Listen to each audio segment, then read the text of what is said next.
يا وسخ على الشاشه ويا ابن ازاي؟ الفنان الكبير احمد ماهر متأذي جدا من الاعمال الدراميه اللي اتعملت في الفتره الاخيره، ولما فنان تبقى شكوته شكوتنا يبقى الموضوع بجد خطير. يعني انا النهارده لما افتح على مسلسل واسمع الفاظ يندى لها الجبين اخجل من انها تتنامى الى اسماع زوجتي او بنتي او امي او اختي. طبعا عيب وما يصحش ومحدش يقبل، والفيديو بتاع حضرتك ده لازم يلف الوطن العربي كله عشان الوطن العربي كله يعرف ان الفنانين في حته والشعب المصري الحقيقي في حته تانية خالص. وانتوا بتكرسوا لايه؟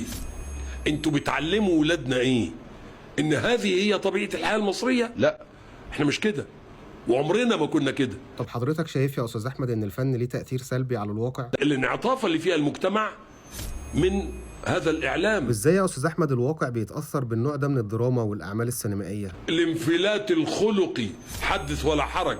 بيضايق حضرتك كده زي الناس العاديين سيل المسلسلات اللي بتفتح علينا في رمضان؟ في شهر رمضان الحديث كله عن العهر وعن الدعارة وعن الخمور وعن البلطجة وعن الدم وعن القتل. لو النبي هو رمضان ده مش من الأشهر الحرم؟ ده شهر الله، ما يختاروش إلا الشهر ده ويقدموا فيه مثل هذه الأعمال، هيروحوا من ربنا فين؟ كلام استاذ احمد ماهر كممثل بيثبت ان النوع ده من الاعمال ما هو الا اجندات تصدير فكره ان الفن رساله، وبعدها يقدموا لنا النوع ده من الدراما ويقول لك احنا بننقل الواقع، وتيجي تقول للممثل انت عملت ليه الدور ده يقول لك انا ممثل واعمل اي دور. يبقى كده في حاجه غلط. انت اللي لازم تفوق، وانت اللي لازم تمنع ولادك بايدك عن النوع ده من الاعمال الدراميه، لان التاثير كده كده هيبقى سلبي عليك انت كأب وعلى اسرتك قبل ما يكون على المجتمع اللي هو عايش فيه. ربنا يحافظ علينا وعلى اولادنا، واشوفك على خير يا صديقي. سلام.